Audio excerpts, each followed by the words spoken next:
গাজীপুরের কালিয়াকৈরে জেনেত ইসলামী life insurance limited Shafipur শাখা কর্তৃক আয়োজিত মৃত্যু দাবি চেক বিতরণ করা হয়েছে।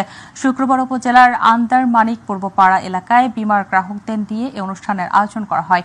অনুষ্ঠানে শফিপুর শাখার ইনচার্জ তানভীর ইসলাম তানজিলের সভাপতিত্বে বক্তব্য রাখেন জেনেত ইসলামী লাইফ ইন্স্যুরেন্সের মুখ্য নির্বাহী কর্মকর্তা ডক্টর এস.এম. নুরুজ্জামান, গাজীপুর জেলা যুবদলের যুগ্ম আহ্বায়ক নাজমুল হোসেন মণ্ডল ও কাশিমপুর থানা যুবদলের যুগ্ম আহ্বায়ক মোস্তাফিজুর রহমান টুটুল সহ আরও অনেকে।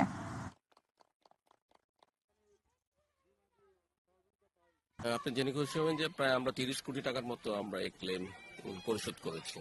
তো তার মধ্যে আপনারা তো জানেন যে আমরা 6টা বিশ্ববিদ্যালয়ের সাথে কাজ করি।